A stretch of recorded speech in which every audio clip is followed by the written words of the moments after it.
Good evening, ladies and gentlemen. Thank you for joining us for the 6th annual BU Alumni event. This year, we're honored to have with us Dr. Gerald Keusch, who is going to be a distinguished speaker this evening. Dr. Keusch is the Assistant Provost at the Global Health at the Boston University Medical Campus, the Associate Dean for Global Health at the Boston University School of Public Health, and he is also the Director of the Global Health Initiative at Boston University. Prior to his appointment at this position, Dr. Keusch served as the director of the Fogarty International Center at the National Institute of the Associate Director for International Research in the Office of the NIH Director. Dr. Keusch is a graduate from Columbia University and Harvard Medical School. He is board certified in internal medicine and in infectious diseases. Dr. Keusch is the author of over 300 publications, reviews, book chapters, and he is the editor of over 8 scientific books. He has delivered numerous named lectures on topics on global health at leading institutions around the world, and Dr. Keusch continues to be involved in internal health training and policy with the NIH, the U.S. National Academy of Sciences, Institute of Medicine, the United Nations University, and the World Health Organization. Dr. Keusch also co-chairs the Indo-US Vaccine Action Program. And on this note, I'd like to invite Dr. Keusch.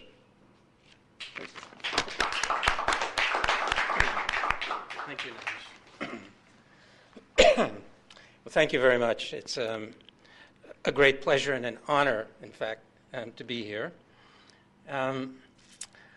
I want to welcome BU graduates, graduates of other universities in the United States, parents, students, prospective students, friends, and colleagues. I also wanted to make a little apology as I begin, because the first part of what I'm going to talk about, I have to admit, is a little bit depressing. I'm going to try to deal with some realities. And from the depressing part, I think we need to look forward, and I promise not to end on a depressing note. So let me begin. I want to do the following in this brief talk. I want to talk briefly about the present.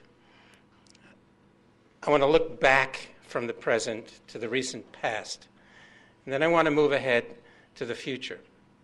Then I'd like to talk about what our university is planning and doing, and how we're trying to build collaborations with India in particular.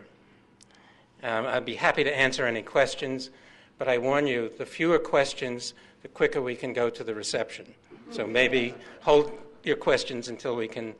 No, I invite all questions, both in a question period, and afterwards I'd be happy to talk to all of you. Now, I wanted to start with a premise, and this is the underlying thesis of what I'm going to talk about. And that is, we look at society. There are many different sectors: the political sector, the economic, the business sector, civil society. I put arts and culture, agriculture, and business, of course. And all of these are essential for development. But as far as I'm concerned, there's only one sector that is essential for every one of these, and that is health. So I'm not going to tell you that health is the only important thing and the most important thing, but if we don't address health, then we can't succeed in addressing these other sectors of society. So that's the underlying premise of what we're thinking and how we're approaching the problems that we faced. And so let's start with the present. So I go back to December 31st, 1999. We're on the verge of the millennium. We had a celebration in Boston. You had a celebration here in Mumbai. And there was a great anticipation of this new century that was beginning. We have so many tools, so many capacities, so many abilities now. And we're all looking forward to change in the most positive manner. And we didn't anticipate that there would be new anxieties for all of us to face. So we had that 9/11 in New York. You had that just recently here in Mumbai. And this is part of the stark reality that is also a part of this new century. So the undercurrents of this is the depressing part. Poverty is so widespread. There are almost 3 billion people, half the world's population, that is living on less than $2 a day. 1 out of 6 people in the world are hungry chronically. Many countries spend the equivalent of $10 a year per capita on health, and that's for everything. And because there's so little money expended in the public system, the health systems and curative medicine are poor, they're of poor quality, and nobody pays attention to prevention. Population is over 6 billion, and it's growing. And even with the devastating effects of HIV and AIDS, and out of control, we'll still probably reach 9 billion by 2050. And you have to ask, can the planet hold that many people without falling apart? And that's the environmental part of things. We continue to degrade the environment, and it's mostly because of human activity, of what we're doing. Climate change is occurring, and there's increasing pollution and toxic waste. When we turn to civil society, it's a mess. There's a continuing succession of civil and foreign wars, genocides as we speak, internally displaced people, refugees, migration, states that are failing, corruption, making the wrong investments. And then in health, on the one hand, many of us are living longer, better lives because of advances in health. I said bionics. We are replacing parts all the time. New medications, vaccines, the product of great research and commercialization and the ability to distribute these products to those who have the resources to get them. But many more people live with poor health and diminishing quality of life. There's 10 million children who die every year of preventable infectious diseases because they don't get the vaccines that would prevent those diseases. We have an epidemic going on of a preventable disease, which is tobacco. And the projections are that about 20% of the mortality in the world will be due to tobacco in the next 20 years. So every year, 20% of the people dying will die because of the use of tobacco. And tobacco is being spread around the world. We have preventable and manageable conditions, obesity, diabetes, cardiovascular disease, stroke, cancer, mental illness, trauma due to accidents, violence that goes on. And this is the current reality that we live with. And I think it's very depressing to think about all of these issues when we have so much capability to do good and to change things for the better. So those of you who actually went to school in Boston at BU, you will recognize the landmark on your left. It's not the School of Management. It is called Fenway Park, and it's the home of the Boston Red Sox. Now, I grew up in New York, so I have to confess I'm not a Red Sox fan, but I think Ted Williams, who's on the right, as you face him, was an incredible baseball player, and he knew how to hit a home run. And I want to take a lesson from Ted Williams. We need to hit a home run in health for development. So the other thing you do if you go to a baseball game is you keep the scorecard. You know who's gotten a hit, you know who's done what. And if we look at the scorecard for the present, I'd have to say it's kind of sobering. Let's go from the present to the past. The last century. It was an incredible century if you are in medicine and health and understand all of the changes that have occurred in the biomedical sciences. The sciences really came to the fore. And if you look at the last century, there are many people who would say it was the century of the life sciences. Wrong direction. We developed a whole set of techniques for imaging to make diagnoses, starting at the beginning of the century with the Curies and X-ray, to computerized tomography, the CT scan, and now magnetic resonance for the incredible capability of examining patients without invading them, just using these technologies. We created entire new sciences. Immunology is a very good example.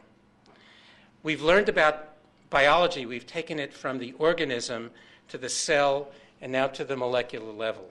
So we've created these new sciences. And we've learned how cells talk to one another and what's the nature of their molecular language. Because everything that happens in you, everything that's a part of life, is a chemical signal that goes back and forth from one cell to another. And we're learning how this communication occurs and how we might be able to use it to improve health. We've published the Book of Life from a scientist's point of view. Now, every religion thinks it has the Book of Life from centuries and centuries ago. But we've uncoded the human genome, which is all of the information that tells why a human is a human and a mouse is a mouse. We now can make designer vaccines and drugs and diagnostics and devices that fit the biology of the disease and the biology of the individual and the genetics of the individual. And we're now thinking, like many of you in IT in this country, thinking in biology as a system, not isolated, but connected. And we're using these approaches to think about networks, and informatics and information technology is the central theme, the use of computers to understand how these biological systems work together. So it was an absolutely incredible previous century.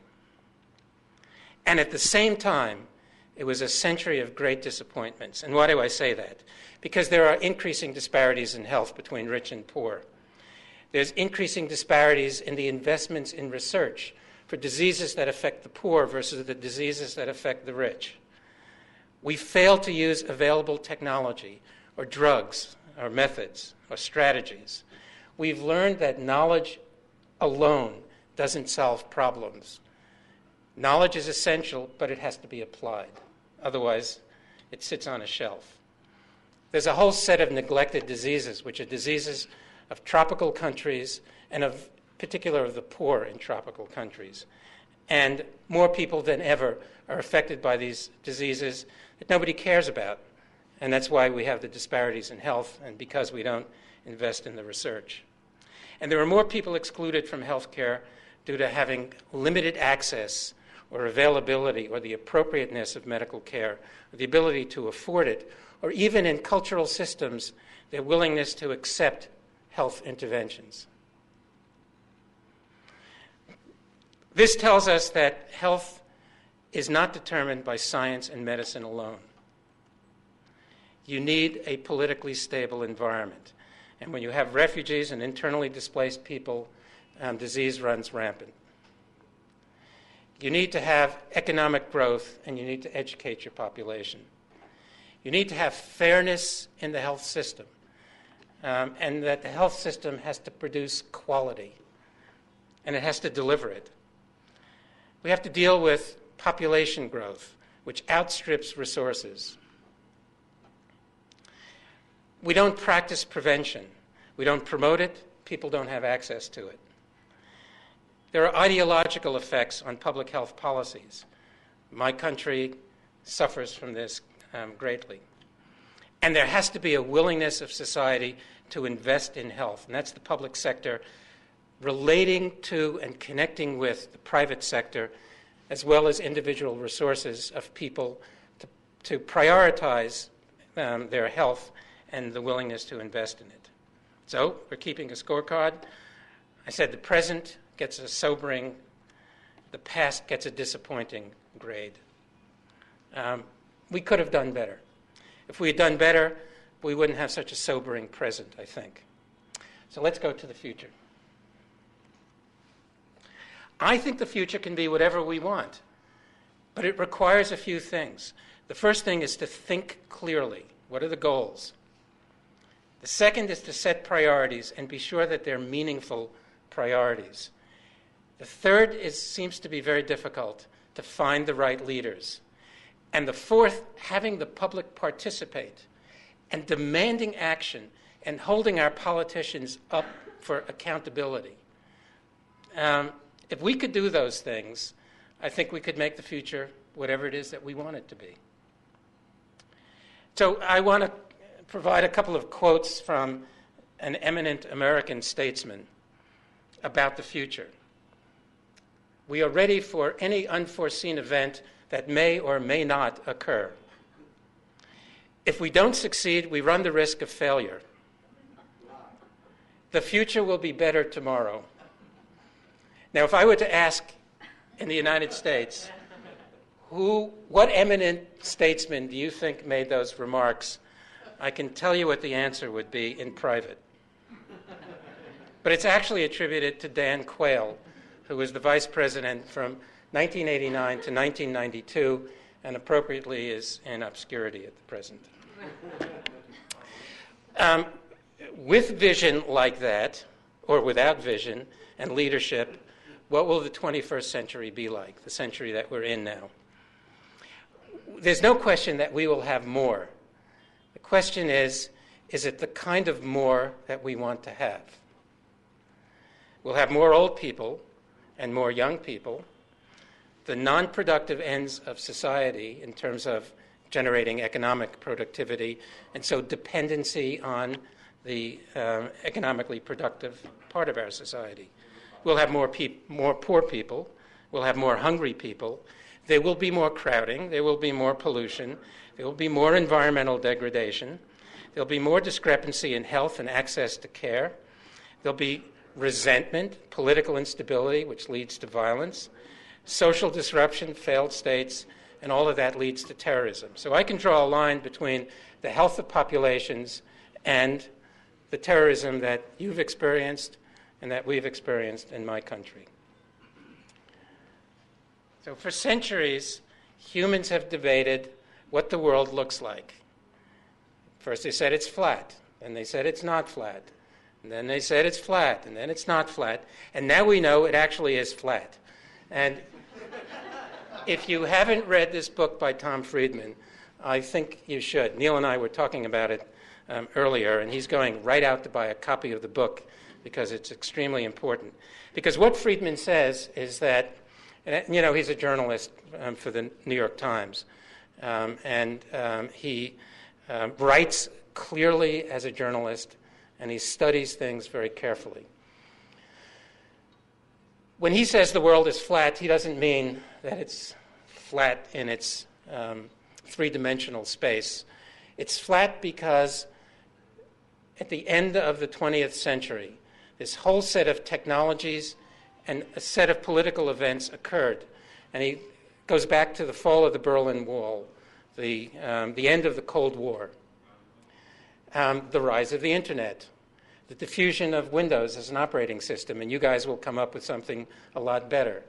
The creation of the fiber optic network, and interoperable software applications. And so suddenly it became possible for people all over the world to work together. And as he said, that leveled the playing field. That made it flat. And so what he's talking about is globalization. And globalization has created this platform that allows people to plug and play, collaborate and compete, share knowledge and share work, and do this in a way that has never happened before and could never have been imagined. The next question is, are we willing and able to make globalization work? Work not just for the people at the top or the middle class, but work for everybody, including people at the bottom. Because if we don't, if we continue to have the disparities, we're going to continue to have the political, social, economic unrest that we see today. So what if Columbus had discovered that the New World that he came to, which he thought was India, was really flat? So this is what might have happened. Up at the top right, Columbus's ship is approaching the shore, and he's looking out, and he says, somebody's waving. And he gets on shore and he says, "Greetings from the king." And before he can say Spain, the quote-unquote Indian who he encountered says, "What's your name?" And he says, "Christopher Columbus. I'm representing His Majesty. It says here, you are a self-employed navigator. And what's the purpose of your visit? Any alcohol, firearms, gifts? Are you carrying more than 500 coconuts?" Nope. Over there, next person. That leveling of the playing field of equal treatment and equal contribution is the most significant change that's happened. And it's happened because of education. It's happened because of this globalization. And that's, to me, the greatest hope for the future, and why I say we're going to end on a positive note. Now, I think it's very interesting that if you look at this curve, which traces income per capita on the horizontal, and life expectancy at birth, which is a measure of overall health, and the series of curves, which look remarkably the same, go from, this is 1900, this is 1990, and this is about 1950, and this is about 1980. And what you see is a series of curves that look very much the same. And what it says, and this income is normalized to the 1991 value of the dollar. So what it says is if you increase wealth a very little bit per capita, you improve health dramatically. You don't have to have an income out here, which is the United States and Sweden, to have good health. It's at this part of the curve that you make the greatest impact by an investment. So if we're keeping score, the present remains sobering. The past is still disappointing. And the future, to me, is uncertain, but potentially a lot better than we've experienced in the past. And I would add to it that we better make sure it's better if we want our children and their children to have a world to inherit. So what drives progress? What makes the difference? First and foremost, it's knowledge and the application of knowledge. It's new ways to use existing knowledge, and it's generating knowledge and using it. And that takes a commitment of resources. And in the health arena, we have to make drugs, we have to make vaccines, we have to make medical devices, and do all of those things, and we have to have new strategies, how we can use them. And then it takes political will, and in this current globalized world, it really takes effective international collaborations. So I say that improved health around the world is dependent on generating new knowledge.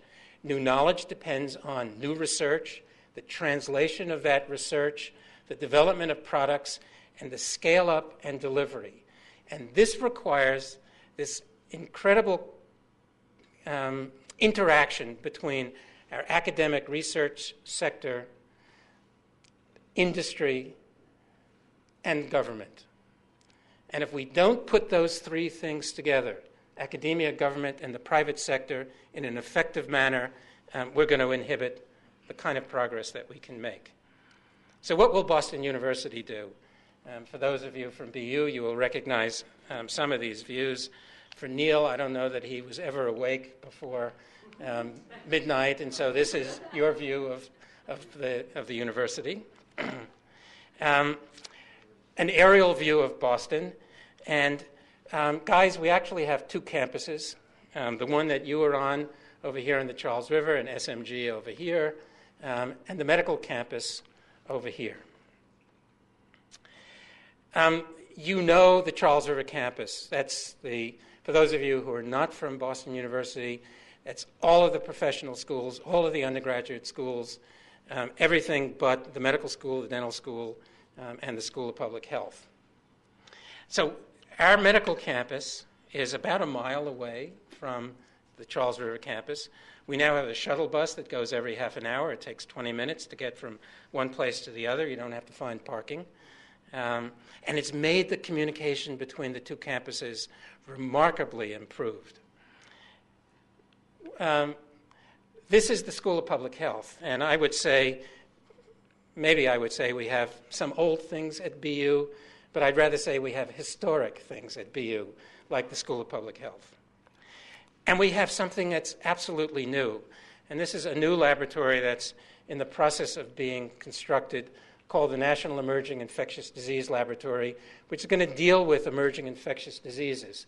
It's located at the Boston University Medical Center within BioSquare, which is our biotechnology academic connection right on the medical campus, adjacent to the 3 schools and adjacent to our hospitals and clinics.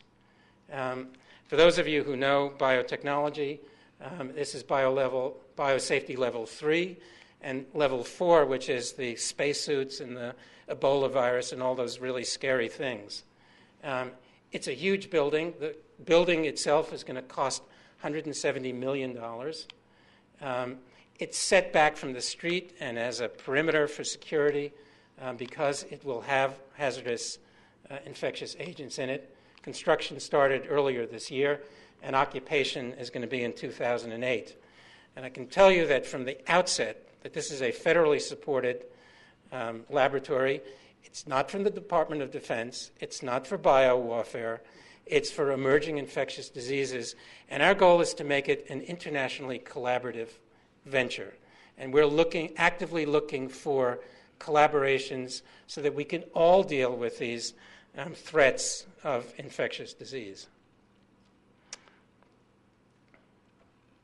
Now, we have created this global health initiative at Boston University, and what we are trying to say is we want to shape a century of global health for all of the reasons that I've outlined. We're going to build on that tradition of serving an underserved population. Our hospital is the former Boston City Hospital.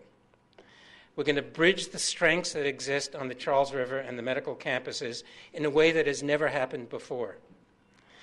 We're going to foster a literacy of the world, a global literacy among our students across the whole of the university. We want to tap into a new public and political awareness and new global players and new funders to allow these things to happen. We're demonstrating institutional leadership in global health, and we're developing long-term collaborations in health research and their application, and I would stress the long-term part of it. This is not a short-term thing. These are issues that are going to be with us for decades, and if we're going to make progress and solve problems, we have to be in it for the long term. And by doing that, we want to significantly contribute to reversing these disparities in global health because it's important for all of us, whether we're wealthy or not. This is a connected universe that we live in.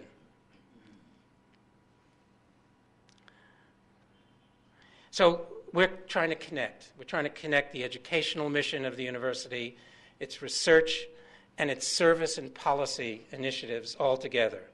And we have some great resources. We have a very dynamic medical campus and an excellent school of public health.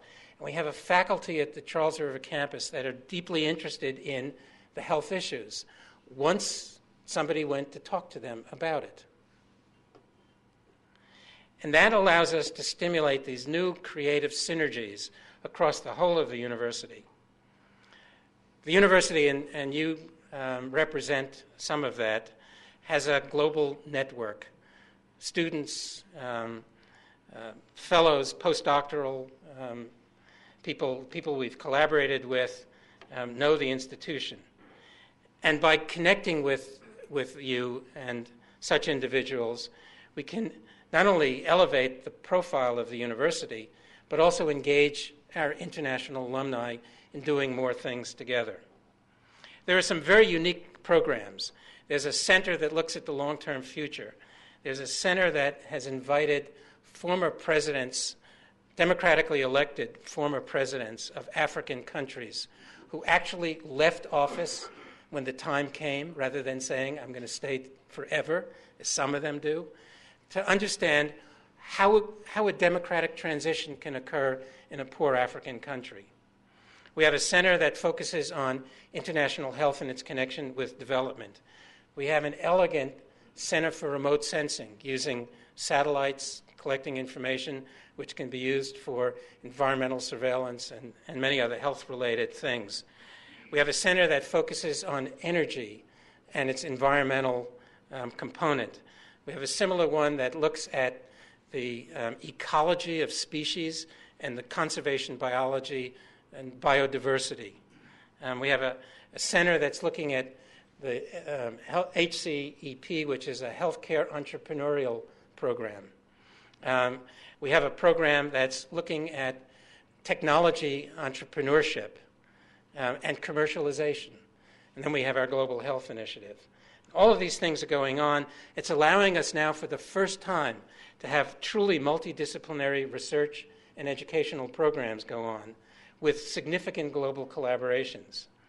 And we have this broad faculty interest in global health that allows us to think about the primary business of a university is education.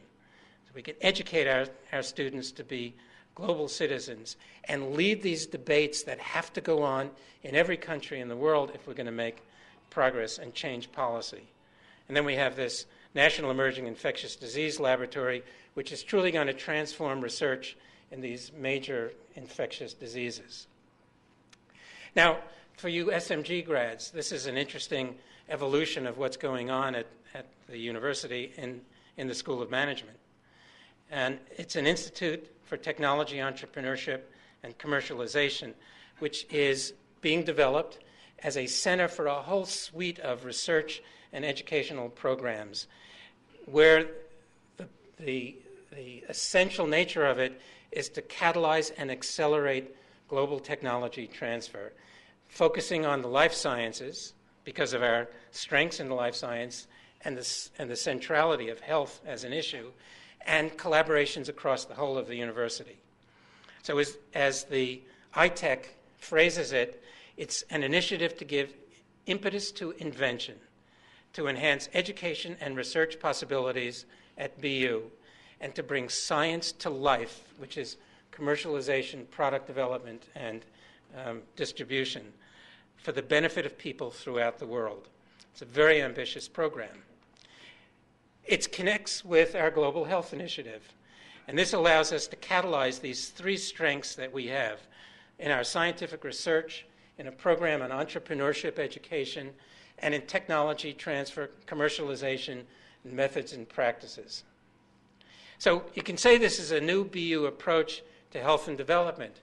It's fusing the art, the science, and the technology of business to reduce disparities in health around the world and improve health and all of the outcomes that we are looking for. So keeping the scorecard. Present is sobering, the past is disappointing, the future is uncertain but potentially promising. The university is committed to collaborating. And now finally, just a couple of minutes, just very briefly, building our connections with India. You are from and live in a remarkable country. This is my 40th anniversary of the first time I came to India, 1966. Long time ago. So I have seen the change that many of you have seen, and it's quite remarkable. Among the things that allow us to build connections with India is an active alumni, and the group here in Mumbai is an example. We continue to see and seek bright new students to come, learn from us, take advantage of the connections, come back home and help build your country. We have a connection with the Indian Council of Medical Research, which is opening a school of public health in Chennai, based at the National Institute of Epidemiology. And BU is one of two foreign partners for this new venture. The other is the Swiss Tropical Institute. And when my deputy, Connie Kramer, and I go to Chennai at the end of next week, we'll be sitting down and working on curriculum and student exchange for this new School of Public Health. Many of you may recall in March, the Prime Minister announced a new effort called the Public Health Foundation of India, which is intends to build a number of new schools of public health with a new model of public health. Our school is one of the partners of the Public Health Foundation of India. I was involved, in fact, in the planning of the initiative from its beginning. And of the 11 students who will be the faculty of this new school, the first one will be in Delhi at the All India Institute of Medical Sciences. 2 of the 11 are coming to BU. We're one of 2 U.S. schools to have 2 students coming. We are very much connected with the Department of Biotechnology, which is part of your Ministry of Science and Technology, which is in the process of building a translational research institute. It will have a Delhi campus. It will have a major clinical research facility. The regulatory agency for approval of drugs and devices will be beefed up and based on that campus, and there'll be research laboratories that will support the regulatory side and the clinical research side. The Department of Biotechnology sent one of its senior people who works in technology transfer to BU. He just finished 3 months with us, spent time in our Office of Research Administration, how we handle research, and spent time in our technology transfer department, looking at how we handle tech transfer and commercialization. He's coming back now, and we'll be advancing those agendas in this Translational Research Institute as India moves from reverse engineering into discovery and forward thinking. No more reverse, forward gear. There's something called India Clen, which is a network of clinical epidemiologists looking at population-related disease. There's about 9 of the institutions around the country that have these units, started by an investment from the Rockefeller Foundation at the end of the 1980s.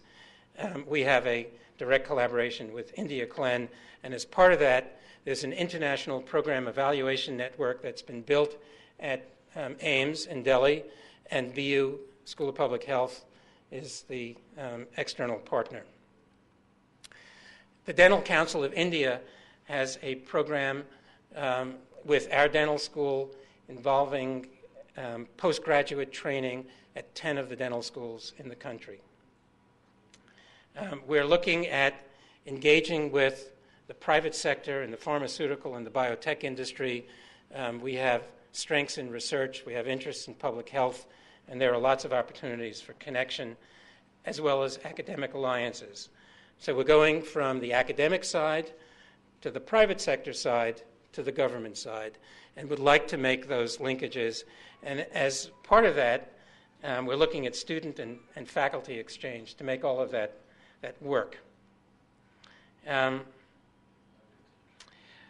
We are thinking about this in terms of the long term and the long-term commitment. So keeping the scorecard, the present still sobering, the past is still disappointing, the future is uncertain, the university is committed to collaborate, and India is poised to fully engage. And it's exactly what we'd like to do. So in closing, the question is, are we at the dawn of a new era? And I won't ask the question if you recognize where that sunrise is occurring. What's at the dawn of this new era? As I look at 40 years of coming to India, I've never seen a more confident, more competent, and outward and forward-looking country as I see today. India has changed dramatically. Institutionally, we're making a long-term, country-focused commitment to work in India with Indian institutions. The opportunity for these academic, public sector, private sector linkages couldn't be better. That, with some goodwill and some good luck, working together, I think we can make a difference. And if we look back, I would like to be here at the end of the century. I'd like to live another 94 years. Because looking back, our Time magazine and your equivalent of Time magazine will have on its cover Looking back at the 21st century, it was the century of global health. And that's why we survived into the next century. Thanks very much.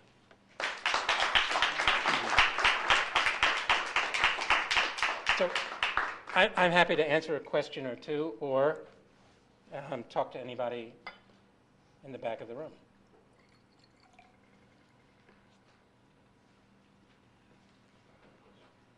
How do you see information technology help you advance some of the goals you set out for BU with India and some of the global ambitions as well? I talked very briefly about the systems approach. You can't build the systems without the information technology. You can't do these things without ongoing communication. It's the part that levels the playing field. It's absolutely essential. And as we try to understand the biology of the human in a more sophisticated manner, we can't do it without computerization, algorithms, handling information. Now, information in a computer age is bits. It's digital. It doesn't have any meaning unless it's translated and used. So you build the systems on the basis of information technology. But as humans, if we can't figure out how to use it and apply it, it will remain information and not knowledge. So I think it's critical, Neil.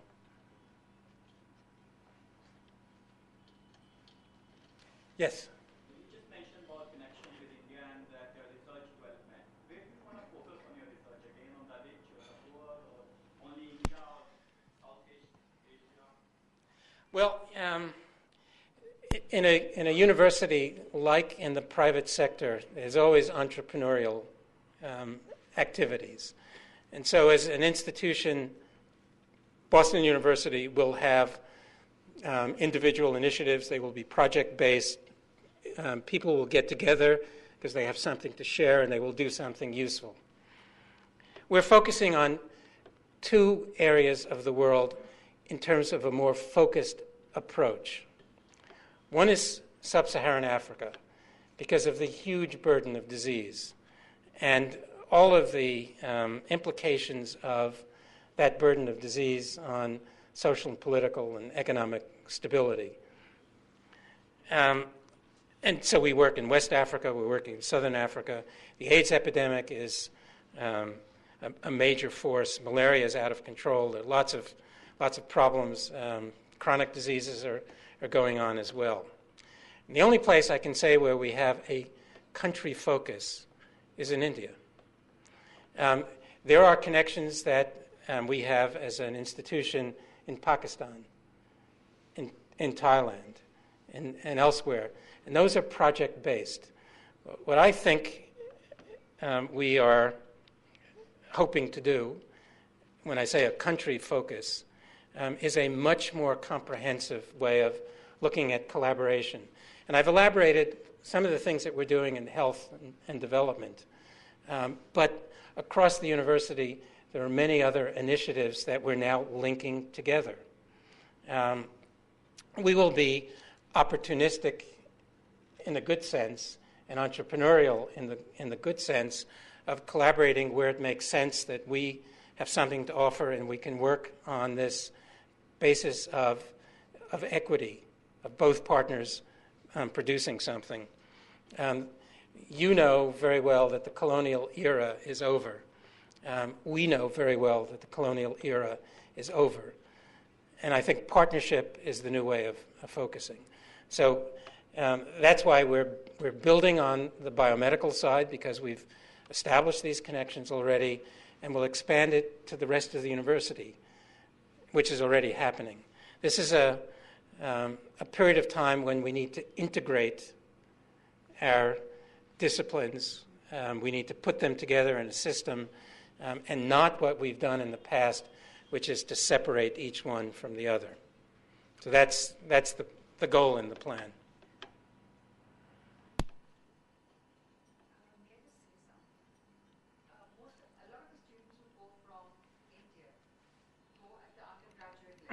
Right. Right.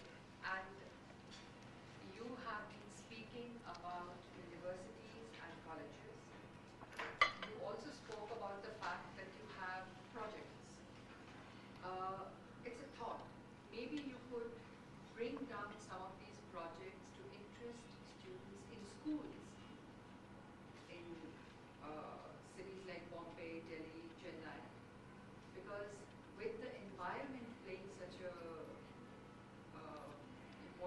public health without the environment Doesn't work. doesn't work. Right.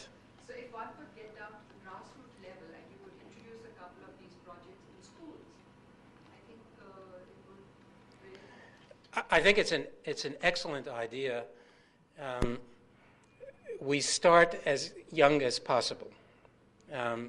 Learning begins rather early, and early lessons have a significant impact on what people do with their lives. And we have some models that the university has been running for quite a while now. There's a project in Boston that was initiated by BU called City Lab.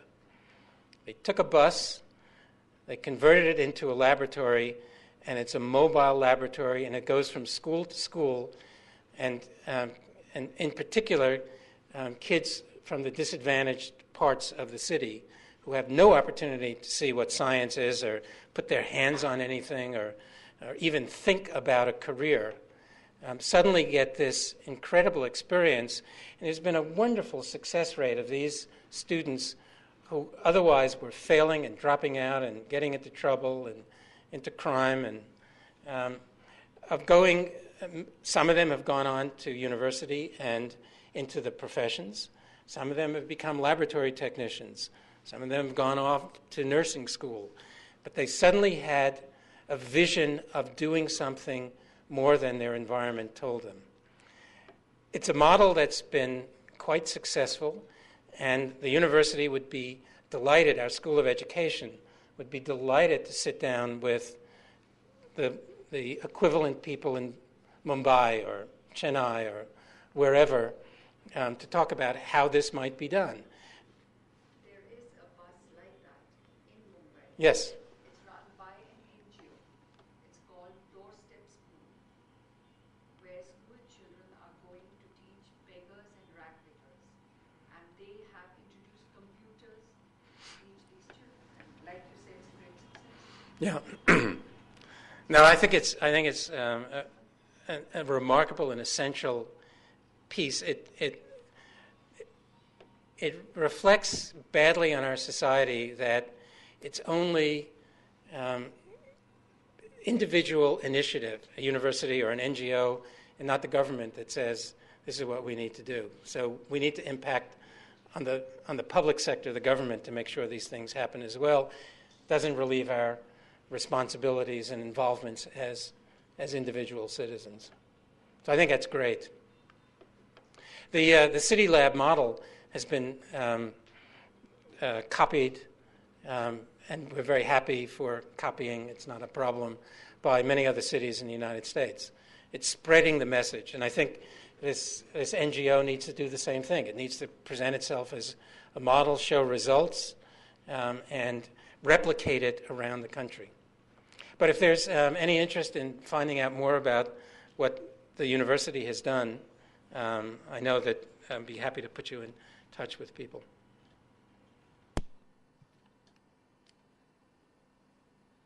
Thank you very much. Thank you. All right. I'd like to just take a moment and just thank everyone who made this event possible. Of course, our distinguished guest for today, Dr. Keusch, thank you very much for being here and talking to us. Connie Kramer, who is also joining us for the first time in this event, thank you. Anne and Stacy obviously have been with us from the beginning. The folks from the AAA who always come out and support us, and Chaitanya as well, thank you so much. That's it for the evening, and please join us for some cocktails, and thank you.